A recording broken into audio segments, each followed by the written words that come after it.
Hello दोस्तों, welcome to my YouTube channel explosive English with Rakesh sir. दोस्तों, जैसा कि मैं पिछले पार्ट में आपको बताया था कि आपके लिए मैं एक नया सेशन लेकर आने वाला हूं, जिसका नाम होगा क्या, वो कौन सा सेशन है, तो वो हमारा था वोकैब सेशन। ठीक है ना, यानी कि वोकेबलरी से बात करने वाले थे हम लोग। ठीक है, यानी कि क्योंकि वोकेबलरी बहुत ही most important part of English grammar, यानी इंग्लिश का एक बहुत ही इम्पॉर्टेंट पार्ट होता है दोस्तों। यदि आपको एग्ज़ाम क्रैक करना है, एग्ज़ाम को आप निकालना चाहते हैं, पास करना चाहते हैं, किसी भी तरह का कम्पिटिटिव एग्ज़ाम इंग्लिश में, ठीक है, तो आपको जितना ज़्यादा ग्रामर इम्पॉर्टेंट है, तो ग्रामर से कम इम्पॉर्टेंट ये वोकेबलरी नहीं होता है। अगर आप एक साधारण भाषा में कहें तो क्या होगा कि ग्रामर से भी ज़्यादा इम्पॉर्टेंट आपका क्या है, वोकेबलरी होता है, वर्ड मीनिंग होते हैं। क्लियर है? क्योंकि अगर आपका वर्ड मीनिंग वोकेबलरी अगर कंप्लीट है, अच्छे हैं, इसमें आप स्ट्रांग हैं, तो आप बहुत ज़्यादा ग्रामर ना बिना पढ़े, यानी ग्रामर का कोई नॉलेज नहीं हो आपको, फिर भी आप 2, 4, 5, 10 क्वेश्चन तो निकाल ही देंगे। ठीक है, सिर्फ वोकेबलरी के दम पे, इसलिए बहुत इम्पॉर्टेंट है। आज मैं उसी सेशन का शुरुआत करने वाला हूं, यानी कि आज से मैं आपके लिए एक स्पेशल वोकेबलरी का भी अलग सा प्लेलिस्ट आपके लिए मैं बना रहा हूं। उस प्लेलिस्ट में आपको वोकेबलरी ही मिलेंगे, डेली एक एक वोकेबलरी मिलेंगे, यानी कि हर वीडियो में 5, 10, 15 क्वेश्चन वर्ड मीनिंग, नए नए वर्ड आपको मिलेंगे।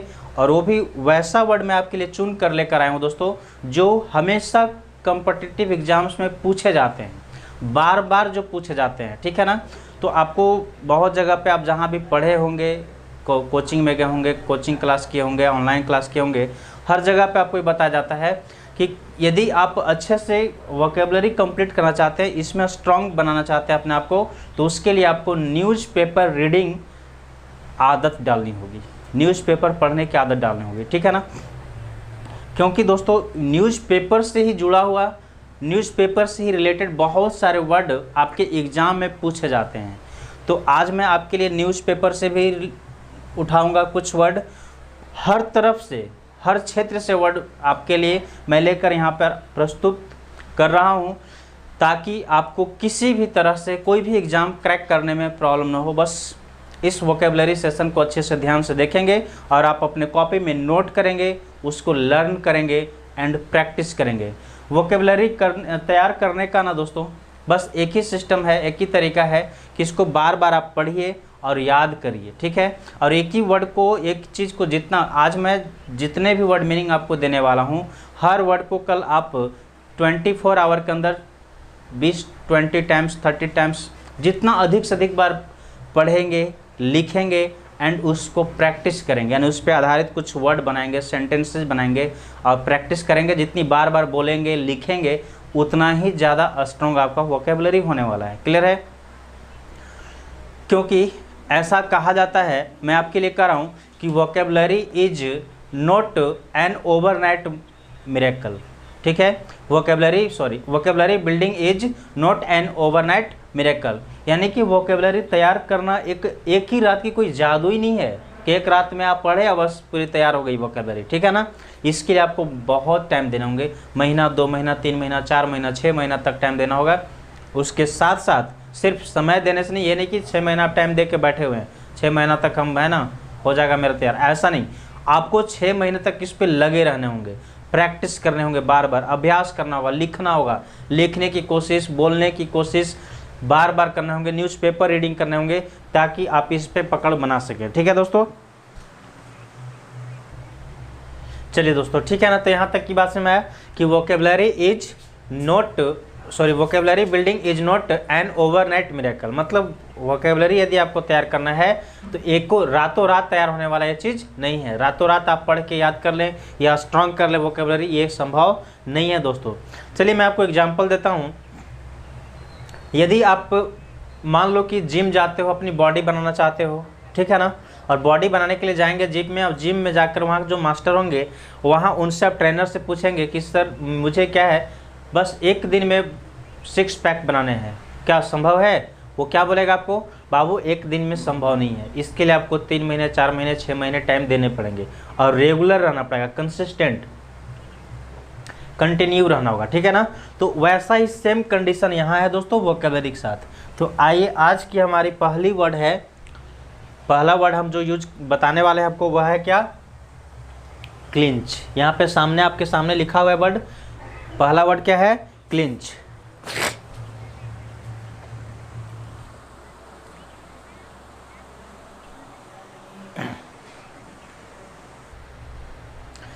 चलिए दोस्तों, तो आज का हमारा पहला वर्ड क्या है, आपके सामने लिखे हुए हैं यहाँ पे वर्ड।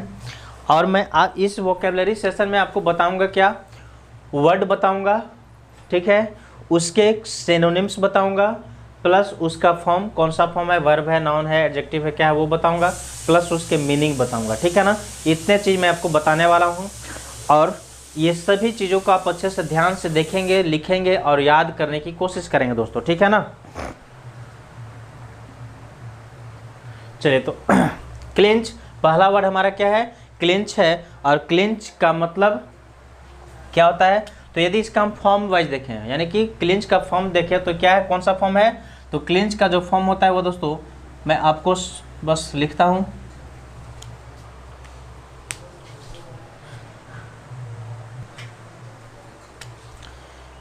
चलिए दोस्तों, तो ठीक है, यहाँ तक ये कौन सा फॉर्म है, क्लिंच एक वर्ब फॉर्म होता है, ठीक है ना। क्लिंच एक वर्ब होता है, वर्ब, ठीक है। यह फॉर्म वाइज वर्ब होता है, इसका प्रोनाउंसिएशन होता है दोस्तों क्लिंच।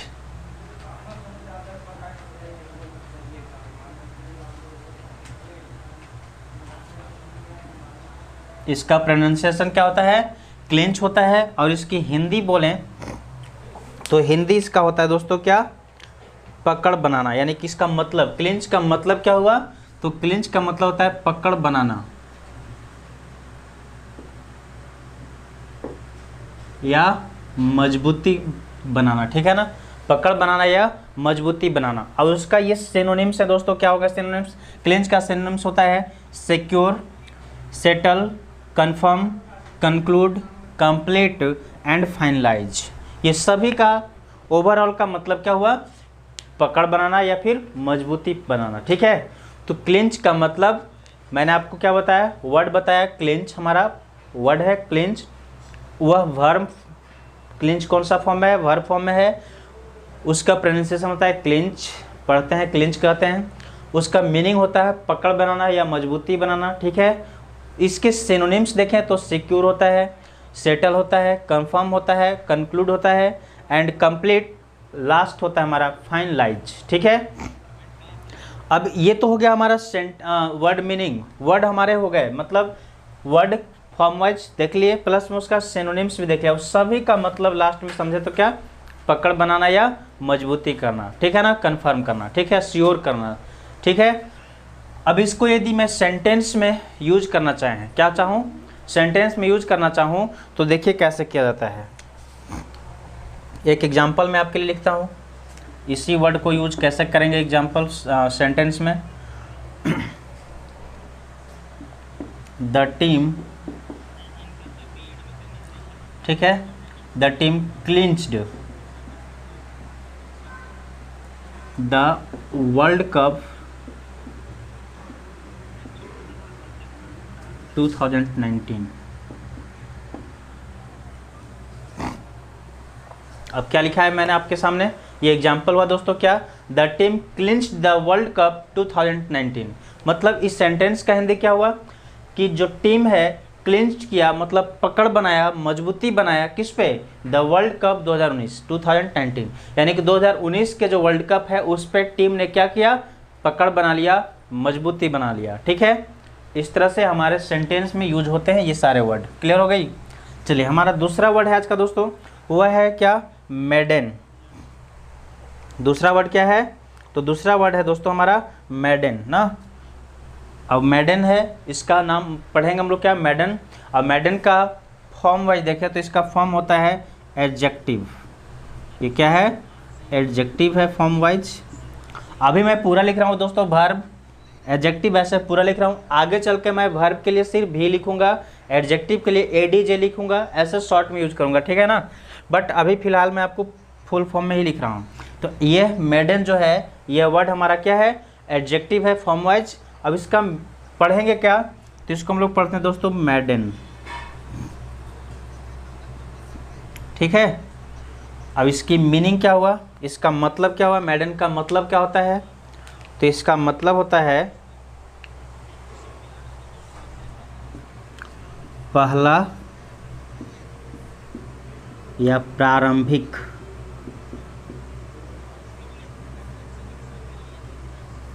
या फिर यूं कहे तो शुरुआत।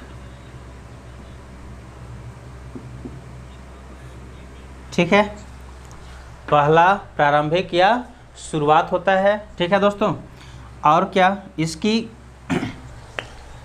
आप सिनोनिम देखें तो सिनोनिम्स यहाँ पे है फर्स्ट। फर्स्ट का मतलब आप जानते हैं पहला, प्राइमरी शुरुआत, इनिशियल इसका मतलब इस शुरुआती बिगिनिंग कहते हैं ना, तो ये सारे इसके सिनोनिम्स हुए। ठीक है, और ये इसका मीनिंग हुआ दोस्तों। तो अब इसका सेंटेंस में यूज करके हम लोग देखते हैं इसका भी सेंटेंस में यूज कैसे करेंगे। तो सेंटेंस में यूज इसका करते हैं दोस्तों, एग्जाम्पल देख लीजिए यहाँ पे।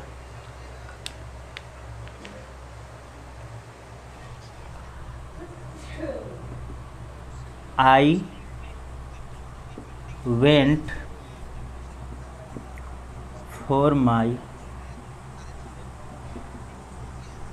maiden voyage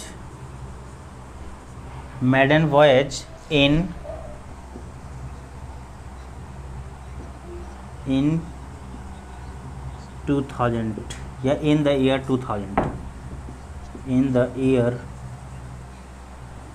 2000। ठीक है, पढ़िए क्या लिखा हुआ है, I went for my maiden voyage in the year 2000, मतलब मैं अपनी पहली यानी शुरुआत कर सकते हैं ना, पहली मेडन वॉयज मतलब पहला कौन सा समुद्र यात्रा ना, पहली समुद्र यात्रा पर मैंने गया था। कब गया था, इन 2000, इन द ईयर 2000 मतलब 2000 ईस्वी में मैं अपनी लाइफ की पहली समुद्र यात्रा करने गया था। तो ये हमारा सेंटेंस में यूज करने का तरीका है। ठीक है दोस्तों, एक बार इन्हें आप ध्यान से देखेंगे, फिर हम चलते हैं नेक्स्ट वर्ड की तरफ।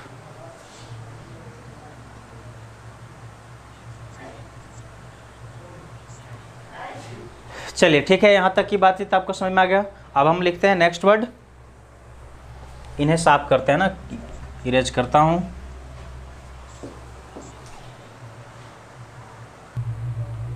चलिए दोस्तों ठीक है, अगला देखिए वर्ड हमारा क्या है, एक्जल्ट। अगला वर्ड क्या है दोस्तों हमारा, एक्जल्ट। इसका अगर हम फॉर्म वाइज बात करें तो ये फॉर्म में क्या होता है, तो यह भी एक एडजेक्टिव होता है। क्या होता है, एडजेक्टिव। शॉर्ट में लिख रहा हूँ एडीजे मतलब एडजेक्टिव। ठीक है ना, इसको हम पढ़ने की बात करें तो इसका प्रोनाउंसिएशन होता है एक्जल्ट।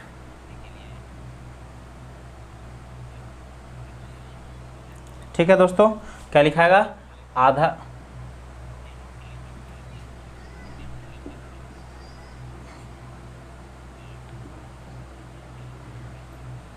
एक्जल्ट। ठीक है, तो इसका प्रोनाउंसिएशन होता है एक्जल्ट। अब इसकी मीनिंग की बात करें दोस्तों तो इसका मीनिंग क्या होता है, अति प्रसन्नित। इसका मीनिंग होगा क्या, अति प्रसन्नित, अति प्रसन्नित, अति प्रसन्नित, या फिर हम लोग कह सकते हैं क्या, सातवें आसमान पर होना, खुशी के कारण सातवें आसमान पर होना। ठीक है दोस्तों, बात समझ में आ रही होगी।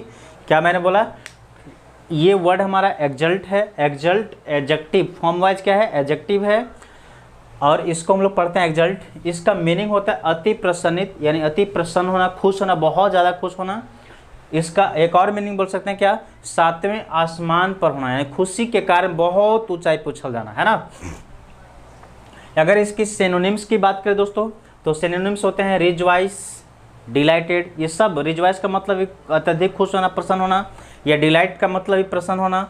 On cloud 9, in 7th heaven, over the moon, on top of the world, ये सभी क्या है दोस्तों, ये सब का हिंदी एक ही होता है, बहुत अधिक खुश होना या फिर सातवें आसमान पे होना, ऊंचाई पे होना, ठीक है। और ये जो वर्ड हैं कहाँ से, यहाँ देखेंगे, ये यानी कि ऑन क्लाउड 9 से लेकर के आपका यहाँ तक, ठीक है। कहाँ से, ऑन क्लाउड 9 से लेकर, on cloud 9 in 7th heaven, 7वें आसमान में होना है, स्वर्ग में होना ना, ओवर द मून, चांद पे होना, on top of the world, दुनिया से भी क्या हो जाना, ऊपर उठ जाना, ऊंचाई पे चला जाना। ये सभी जो है सो दोस्तों क्या है, फ्रेज हैं। क्या है ये सब, फ्रेज है ना, फ्रेजेज। मैं यहाँ पे लिख रहा हूँ आपको, ये सभी क्या हैं, फ्रेजेज हैं, यानी कि फ्रेज के रूप में आएगा। किसी भी सेंटेंस में जब ये सब यूज होंगे तो वहाँ पे ये फ्रेज का काम करेंगे। क्योंकि आपको पता है कि फ्रेज जो होता है सो वर्ड्स, ग्रुप ऑफ वर्ड्स होता है, शब्दों का समूह होता है, लेकिन उसका कोई कंप्लीट मीनिंग खुद का नहीं होता ना। तो यहाँ भी बोला in 7th heaven, on cloud 9, over the moon, ये सब का कुछ ना कुछ तो अर्थ आ रहा है, लेकिन कंप्लीट अर्थ नहीं समझ में आएगा मैं, ठीक है ना। अब जैसे यही बोला मैं, अति प्रसन्नित होना, ठीक है, अति प्रसन्नित होना या खुश होना, ठीक है। तब इसका अति प्रसन्नित होना मतलब क्या चीज़ के लिए, किस बात को लेकर, कंप्लीट है, ज़्यादा समझ में नहीं आएगा। तो ये जो है सो ये तो कुछ वर्ब है तो समझ में आ रहा है, लेकिन यहाँ तक ये जो 4 दिए है ना, ये 4 फ्रेजेज हैं, क्योंकि इनका कंप्लीट मीनिंग नहीं है, ठीक है दोस्तों। यहाँ तक की बात समझ में आ रही होगी। आइए अब इसका एग्जाम्पल हम लोग देखते हैं, एग्जाम्पल क्या होता है।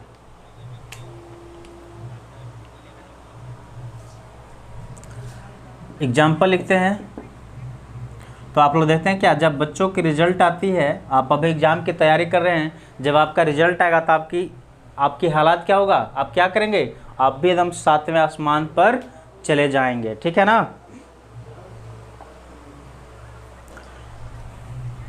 When I saw my result, ठीक है, when I saw my result I was on the top of the world, ठीक है दोस्तों। मैंने एग्जाम्पल क्या लिखा, When I saw my result,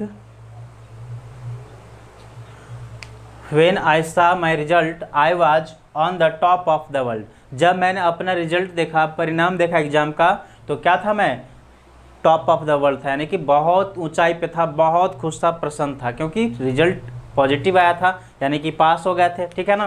तो ऐसे हालात में हम खुश होंगे। तो ऐसे ही वर्ड, इस स्थिति को बताने के लिए हम लोग ये यूज कर सकते हैं एक्सल्ट, ठीक है, एक्सल्ट वर्ड, या फिर उसके बदले में ये सब भी यूज कर सकते हैं, क्योंकि उसका सिनोनिम्स हैं ये सब। कोई प्रॉब्लम, चलिए तो यहाँ तक की बात आशा करता हूँ आप सभी को बहुत अच्छे से समझ में आ रहा होगा मैं जो बताना चाह रहा हूँ। अगला वर्ड हमारा है दोस्तों डेडलॉक, ठीक है। अगला वर्ड क्या है, डेडलॉक है, और इस डेडलॉक का कोई सिनोनिम्स नहीं है दोस्तों। यहाँ पर मैंने जो कुछ भी लिख रखा है ये सिनोनिम्स नहीं है, कोई एक सिचुएशन है जो आपके सामने है ना। देखेंगे क्या, अ सिचुएशन टिपिकली एक ऐसा परिस्थिति जिसमें क्या है, वन इन्वॉल्विंग अपोजिंग पार्टीज, एक ऐसी परिस्थिति जिसमें दो विपक्षी दल शामिल हों, और क्या हो, जो विपक्षी दल शामिल होने के कारण in which no progress can be made, एक ऐसी स्थिति, ऐसी परिस्थिति जिसमें 2 विपक्षी आदमी शामिल हो, 2 विपक्षी दल शामिल हो, जिसके कारण कोई भी काम, कोई भी उसका जो फंक्शन है वो प्रोग्रेस नहीं कर पा रहा है, आगे नहीं बढ़ पा रहा है ना। कोई कहेगा मुझे कि ये करना चाहिए, कोई कहना ये नहीं, यह होना चाहिए। तो वहाँ पे जब 2 लोगों के बीच में सहमति हो गई नहीं तो आगे प्रोग्रेस काम होगा ही नहीं, काम जहाँ था वहीं पे स्टॉप क्या रहेगा, रुका रहेगा। तो ऐसी ही परिस्थिति को हम लोग डेडलॉक बोलते हैं। ये जो है सो आपके एग्जाम में ऐसे वर्ड मीनिंग के तरफ से नहीं यूज किया जाएगा, वोकैबुलरी नहीं, ये वन वर्ड सब्स्टिट्यूट के रूप में काम आएगा। यानी कि अनेक शब्दों के बदले एक शब्द जब लिखना हो, इतनी बड़ी बात, a situation typically one involving opposing parties in which no progress can be made, इतनी लंबी बात के बदले में एक वर्ड लिखना हो तो आप वहाँ पे डेडलॉक यूज कर सकते हैं। कोई प्रॉब्लम है? चलिए ये फॉर्म वाइज देखें तो ये एडजेक्टिव होता है। क्या होता है?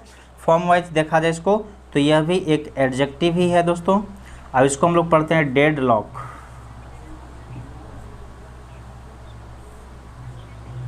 ठीक, डेडलॉक बोलते हैं। अब इसका ऐसा एक्चुअली कोई मीनिंग नहीं होता है, मतलब इसका मीनिंग लंबा होता है, जो मैंने अभी आपको बताया कि एक ऐसी परिस्थिति, इसलिए मैं इसका मीनिंग नहीं लिख रहा हूँ दोस्तों, ठीक है ना। आप खुद से लिखेंगे कॉपी में, जो मैं बोल रहा हूँ उसको सुनकर। एक ऐसी परिस्थिति जिसमें दो विपक्षी दल शामिल हों, जिसके कारण कोई भी काम, जिस काम को करने के लिए दोनों शामिल है ना, वो काम प्रोग्रेस नहीं कर पा रहा हो, आगे नहीं बढ़ पा रहा हो, वैसे ही स्थिति को हम बोलते हैं डेडलॉक। क्लियर है? चलिए अब इसकी एक एग्जाम्पल हम देख लेते हैं।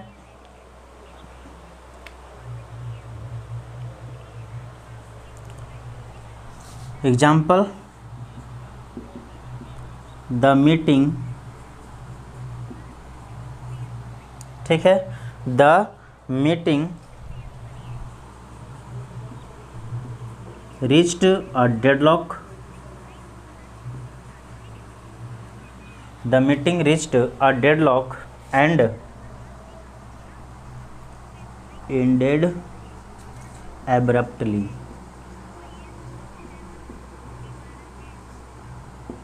ठीक है, यहाँ तक समझ में आ रहा है दोस्तों?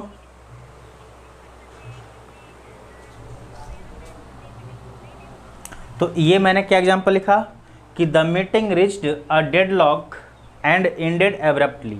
मतलब जो मीटिंग हो रही थी उसमें दो दल के लोग शामिल होकर कोई मीटिंग कर रहे थे, सभा चल रही थी, जिसमें वह क्या हो गया, डेडलॉक पे पहुंच गया। यानी कि वही दो पार्टी, दो विपक्षी दल होने के कारण वहाँ पे बात सहमति बनी नहीं, जिसके कारण वह आगे बढ़ ही नहीं पाए मीटिंग, फिर वह स्थगित कर दिया गया। ठीक है, अधूरा ही क्या कर दिया गया, आधा अधूरा पे उसको रोक दिया गया। ठीक है ना।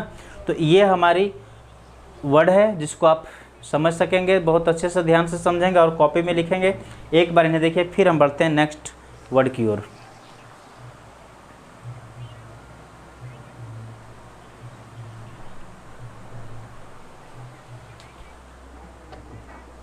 चलिए दोस्तों, मैं इसे इरेज करता हूं ना, फिर मिलते हैं, आगे देखते हैं नेक्स्ट वर्ड।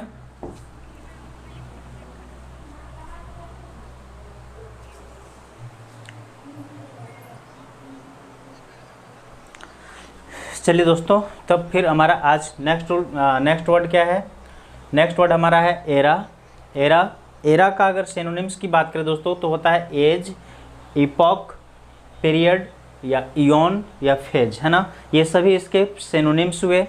यदि इसको हम फॉर्म वाइज देखें तो ये फॉर्म वाइज में क्या होता है, तो ये फॉर्म वाइज नाउन होता है। क्या होता है, फॉर्म वाइज नाउन होता है दोस्तों, एन फॉर नाउन। इसकी हिंदी बात करें, हिंदी में तो हिंदी होता है क्या, युग। एरा को मैं सिर्फ डायरेक्टली हिंदी लिख रहा हूँ, इसका प्रोनाउंसिएशन नहीं लिख रहा हूँ ना। इसका हिंदी होता है युग या फिर काल, युग या काल दोस्तों।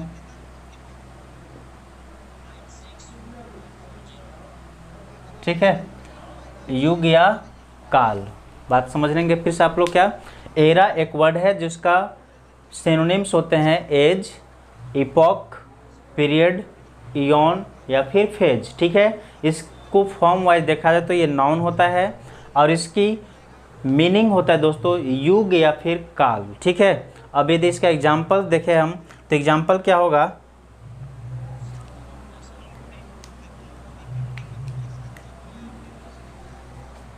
एग्जाम्पल देखिए, द फर्स्ट वर्ल्ड वार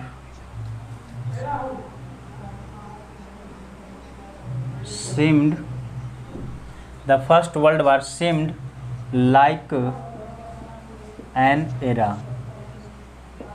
ठीक है, क्या लिखा मैंने example, the first world war seemed like an era। मतलब जो पहला वर्ल्ड वार था वो कैसा प्रतीत होता है, कैसा लगता है, जैसे कि अब युग बीत गए। पहली वर्ल्ड वार का हुए, पहला वर्ल्ड वार जो हुआ था उसको लगता है जैसे क्या, अब युगों बीत गए वर्ल्ड वार हुए। ठीक है ना, ये एग्जाम्पल भी। दूसरा वर्ड हमारा नेक्स्ट वर्ड है दोस्तों पिलग्रिम। पिलग्रिम का हिंदी क्या, ये अगर फॉर्म वाइज देखें तो ये भी एक नाउन होता है।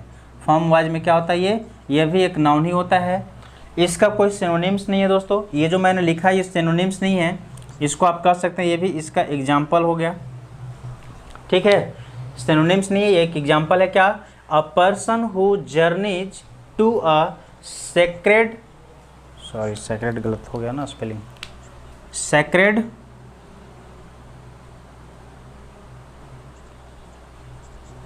Sacred place for religious reasons. ठीक है, एक ऐसा व्यक्ति जो धर्म तीर्थ स्थल ना यानी कि पवित्र स्थलों का भ्रमण करता है, घूमता है वहाँ पे, किस लिए? कोई रिलीजियस पर्पस को लेकर, कोई रिलीजियस कारण से, ठीक है ना, धार्मिक कारणों से। तो वैसे इंसान को हम लोग क्या कहते हैं? तो वैसे इंसान को हम लोग तीर्थयात्री कहते हैं दोस्तों, जो तीर्थ स्थल का भ्रमण करे या तीर्थ स्थान पे जाए घूमने टहलने, उन्हें हम लोग क्या कहते हैं? तीर्थयात्री। ठीक है, इसका यही मीनिंग होता है। चलिए नेक्स्ट वर्ड हमारा है क्या? सेक्रेड। सेक्रेड उसका सिनोनिम्स देखें तो पायस या फिर होली। ठीक है, यह भी फॉर्म वाइज नाउन होता है। फॉर्म वाइज क्या होता है? यह भी जो है सो नाउन ही होता है। और इसका हिंदी क्या होता है? तो इसका हिंदी होता है दोस्तों पवित्र।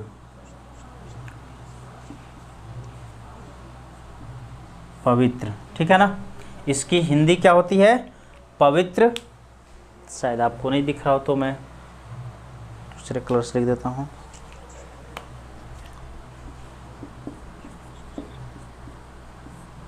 पवित्र, ठीक है। अब जैसे देखेंगे एग्जाम्पल इसका, क्या देख सकते हैं आप?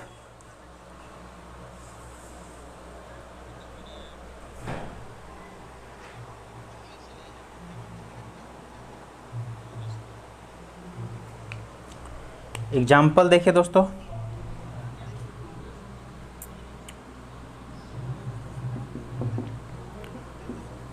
The Pakistan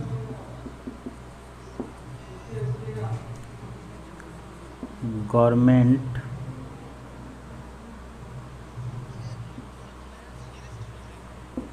gave a 1-year permission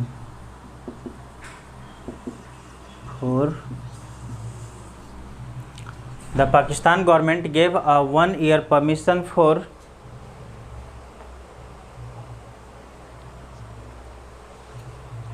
sorry क्या है? The Pakistan government gave a 1-year permission for not to the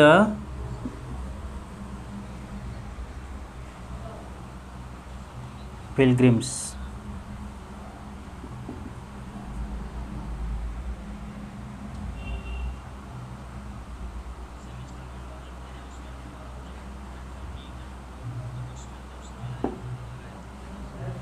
ठीक है दोस्तों,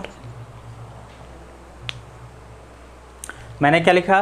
the Pakistan government gave a 1-year permission to the pilgrims. मतलब पाकिस्तान सरकार ने क्या किया? 1 साल का परमिशन दिया है, किनको? टू द पिलग्रिम्स, यानी तीर्थ यात्रियों को। किस लिए भाई? तो वहाँ पे जाने के लिए, है ना, तीर्थ स्थान पे जाने के लिए पाकिस्तान गवर्नमेंट ने क्या किया? 1 साल का परमिशन दिया है। चलिए नेक्स्ट हमारा वर्ड है coalition. COALITION, coalition.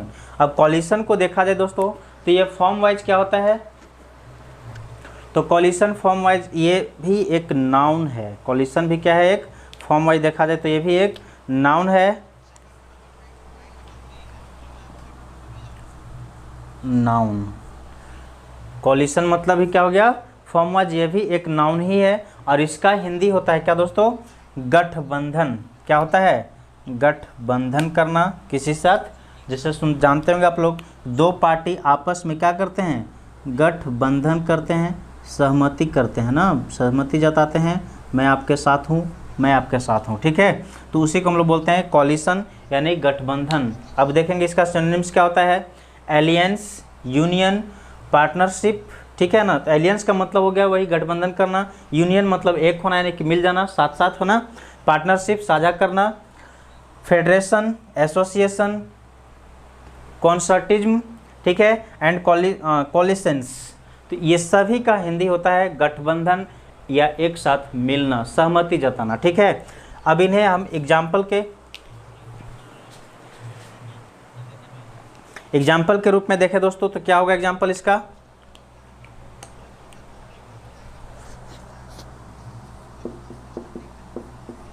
The two parties have agreed, the two parties have agreed for alliance.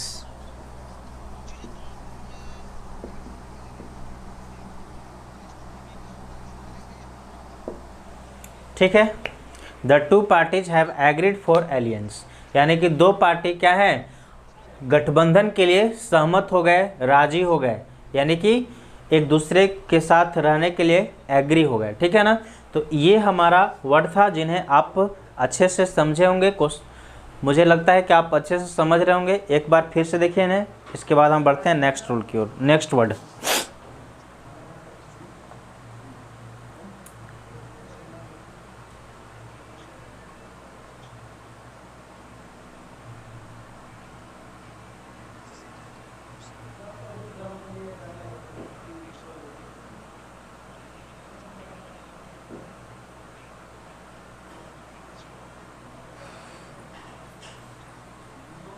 चलिए दोस्तों हम लोग बढ़ते हैं नेक्स्ट वर्ड की ओर। ठीक है ना। अभी नीरज करता हूं।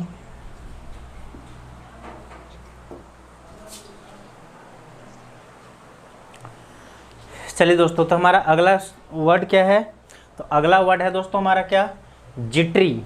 ठीक है ना। अगला वर्ड क्या है, जिट्री। इसको यदि हम लोग फॉर्म वाइज समझे तो जिट्री का फॉर्म क्या है, यानी कि कौन सा फॉर्म है ये, तो ये जिट्री जो है सो एडजेक्टिव फॉर्म में है।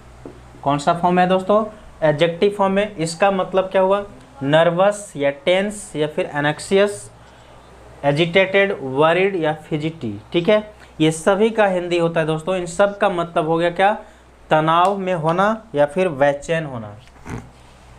तनाव में होना या फिर बेचैन होना, हिंदी होता है तनाव में होना। इसका मीनिंग तनाव में होना या बेचैन होना।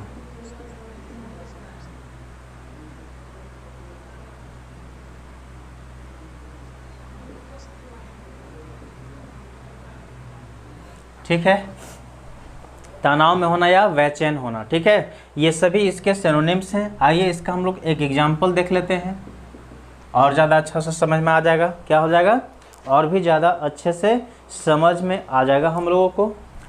क्या है एग्जाम्पल, स्टूडेंट्स फील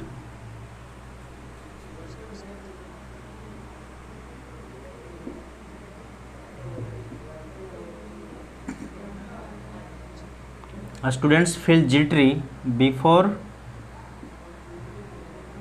एग्जाम। विद्यार्थी क्या होते हैं, एग्जाम से पहले कैसा फील करते हैं, जिटरी फील करते हैं, यानी तनाव में, टेंशन फील करते हैं ना। बिल्कुल वे लोग तनाव में होते हैं या फिर बेचैन होते हैं, पता नहीं क्या होगा, है ना, ऐसे ही। तो ये हमारा इस वर्ड का एग्जाम्पल था। अगला वर्ड हमारा है दोस्तों सॉल्वेज। अगला वर्ड क्या है, सॉल्वेज। और सॉल्वेज को देखा जाए फॉर्म वाइज, तो ये फॉर्म वाइज ये वर्ब एंड नाउन दोनों भी होता है, यानी कि यह वर्ब भी हो सकता है और नाउन भी हो सकता है दोस्तों। ठीक है, यह वर्ब भी हो सकता है एंड नाउन भी हो सकता है। इसका हिंदी क्या होता है, तो इसकी हिंदी भी वही होता है क्या, इसका हिंदी होता है बचाना, बचाना या बचाव कार्य, बचाव कार्य। ठीक है ना। इसका हिंदी क्या हुआ, बचाना या फिर बचाव कार्य, यानी बचाने के काम करना। जैसे इसका सिनोनिम्स देखेंगे तो हो गया रेस्क्यू, रिकवर या रिट्राइव। ये सब का मतलब, रेस्क्यू टीम जानते हैं ना, बचाव टीम ग्रुप, तो वह बचाने वाला, तो उसका ये हमारा सिनोनिम्स हैं। अब इन्हीं का यदि मैं एग्जाम्पल देखूँ तो छोटा सा, ऐसे इसका खास कोई एग्जाम्पल है नहीं, आप वर्ड में यूज कर सकते हैं, लेकिन एक छोटा सा मैं देता हूँ। आप जानते हैं क्या एग्जाम्पल, ड्रॉनिंग शिप,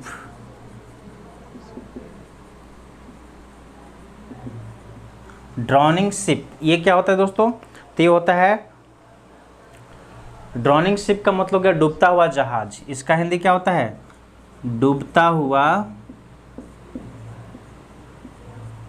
जहाज, ये भी एक समझे तो वर्ड ही है ना, यह भी एक वर्ड ही है, ड्रॉनिंग शिप यानी डूबता हुआ जहाज। अब कह सकते हैं कि ड्रॉनिंग शिप को बचाने के लिए क्या हुआ, रेस्क्यू टीम आया है या आ चुका है। The rescue team has arrived या हैज रिच्ड टू, किस लिए, to salvage the drowning ship, यानी कि डूबता हुआ जहाज को बचाने के लिए ना, रेस्क्यू टीम हैज अराइव्ड, इसको एग्जाम्पल नहीं, ये वो भी एक वर्ड ही है, वर्ड के ही रूप में आप इसको मान लेंगे, ठीक है। आप एग्जाम्पल यहाँ लिख रहा हूँ, the rescue team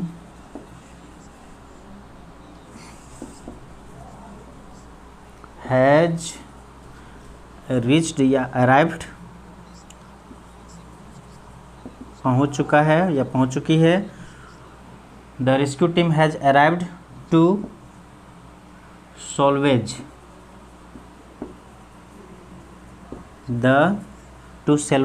the drowning ship.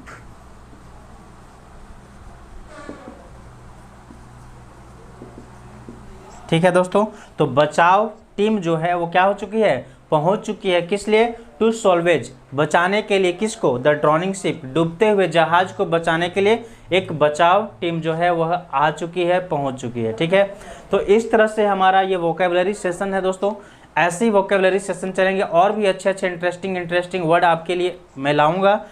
और वैसे वर्ड, ये सभी वैसे वर्ड हैं जो हमेशा एग्जाम में आते हैं। इसमें से बहुत सारा वर्ड है जो आपको बहुत इंपॉर्टेंट वर्ड है, जैसे में ये सॉल्वेज, ये बहुत ही इंपॉर्टेंट वर्ड है दोस्तों, वेरी वेरी इंपॉर्टेंट कह सकते हैं। ये इंपॉर्टेंट वर्ड है जो बार बार लगभग एग्जाम में पूछा जाता है, ठीक है ना, ये बार बार क्या होता है, एग्जाम में पूछा जाता है। इसके पहले मैंने जो एरा लिखा था वह भी इंपॉर्टेंट वर्ड है, एरा वाला भी इंपॉर्टेंट वर्ड है, और एक कॉलिशन लिखा था वह भी बहुत ही इंपॉर्टेंट वर्ड है दोस्तों। तो ये सभी कुछ कुछ इंपॉर्टेंट वर्ड मिलेंगे, और बाकी तो ऐसे देखें तो सब इंपॉर्टेंट ही है, बट ये these all are the most important, जिसको मैंने इंपॉर्टेंट करा दिया आपको। ठीक है, आज के लिए इतना ही। अगर वीडियो अच्छा लगे, मेरा ये सेशन अच्छा लग रहा हो, तो प्लीज़ लाइक शेयर सब्सक्राइब जरूर करें, बिल्कुल करें, भूलें ना। और कमेंट जरूर करें दोस्तों, क्योंकि आपका कमेंट हमें एनर्जी देता है, हमको नए नए काम करने के लिए, नए तरीके ढूंढने के लिए ना ये मदद करता है, हेल्प करता है इसमें। ठीक है, आपको क्या अच्छा लग रहा है, क्या ख़राब लग रहा है, आपके इंटरेस्ट को भी जानने में हमें मदद करता है, इसलिए आप ज़रूर कमेंट करेंगे। और वीडियो अच्छा लगा हो, सेशन अच्छा लगा हो, तो प्लीज़ लाइक शेयर तथा सब्सक्राइब बिल्कुल करना न भूलें। ठीक है, thank you, bye bye, take care, फिर मिलते हैं नेक्स्ट वीडियो में।